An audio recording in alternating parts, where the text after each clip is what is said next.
Nah, jadi apa yang hormat? Setelah anak tadi berada di ruang ICU, kata dokter yang menunggu dari pihak keluarga di luar saja. Jangan masuk ke ruangan ini. Kami akan mengadakan pemeriksaan sampai malam hari.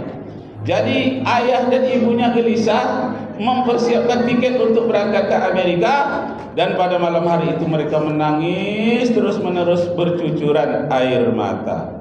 Nah, si anak yang berumur 16 tahun, anak ini pada malam itu di ruang ICU, dia bermimpi didatangi oleh seseorang yang memakai baju putih.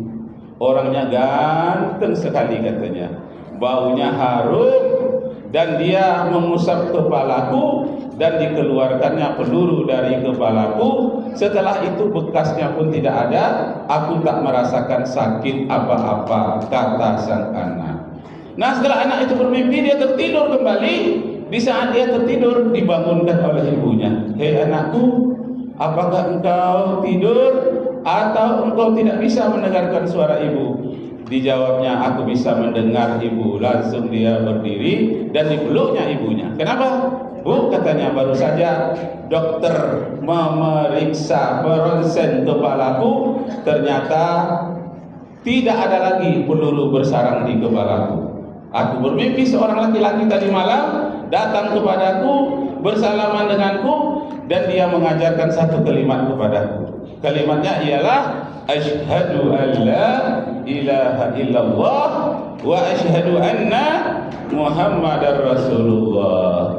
Apa kata ibunya? Itu bacaan orang Islam itu, nak. Oh iya, itulah yang aku dapatkan. Nah, pada waktu itu dia ceritakan pengalamannya dipeluk oleh seorang laki-laki. Maka panitia yang datang pada waktu itu, mimpi kamu itu adalah mimpi yang benar.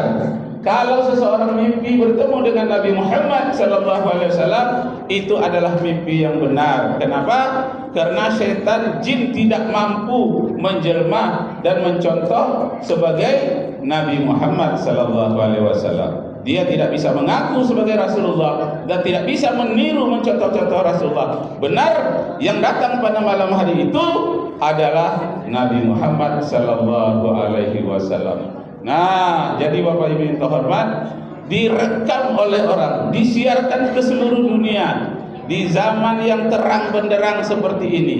Video yang begitu banyak, alat komunikasi, medsos yang begitu banyak disaksikan. Ternyata mukjizat Rasulullah masih terjadi pada hari ini. Walaupun beliau sudah wafat 1400 tahun yang lalu, tapi mukjizat beliau, Masya Allah, masih terjadi pada hari ini dan terus menerus terjadi. Bukan hanya di Timur Tengah, bukan hanya di Indonesia, bahkan di Amerika, di Eropa, di banyak negara. Banyak sekali orang yang begitu kagum, seolah-olah bermimpi, tertarik, seakan-akan kena sihir, begitu kagumnya kepada Nabi Muhammad sallallahu alaihi wasallam. Coba Allahu Akbar. Takbir. Allahu Akbar. Allahu Akbar. Masya Allah, Bapak Ibu dan terhormat, apa yang terjadi pada hari ini? Kalau Bapak Ibu pernah mendengar ada seorang ahli sejarah di Inggris, namanya Michael Hart. Dia ini dituntut orang. Hei Michael Hart, kamu salah. Hei Michael Hart, kamu menulis seorang manusia yang paling besar pengaruhnya di dunia adalah Muhammad. Kamu salah. Kenapa? Karena yang paling banyak umatnya di dunia ini adalah umat Nasrani, lebih dari 2 miliar orang. Sedangkan umat Islam hanya 1,9 miliar. Sekarang mungkin sudah 2 miliar orang. Jadi bukan Muhammad yang paling besar pengaruhnya. Apa jawab Michael Hart? Saudara, saya ini profesor doktor dalam bidang sejarah. Saya sudah meneliti bertahun-tahun. Saya tempatkan Nabi Muhammad lah satu-satunya manusia yang paling berpengaruh di dunia. Apa alasan saya?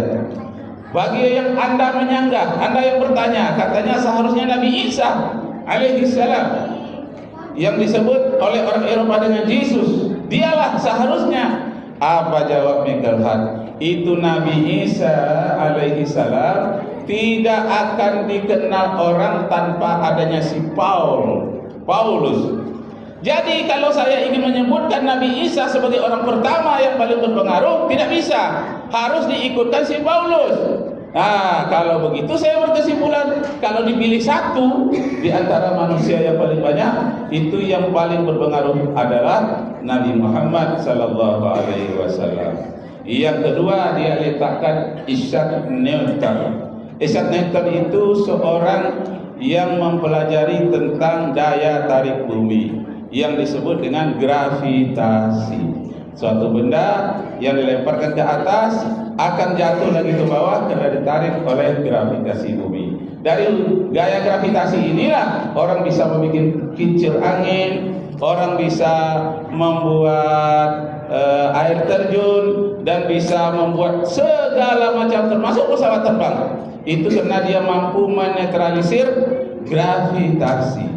Daya tarik bumi dinetralisir oleh pesawat terbang sehingga dia bisa terangkat ke udara melawan dari gravitasi. Nomor dua, jatuh kepada Isaac Newton.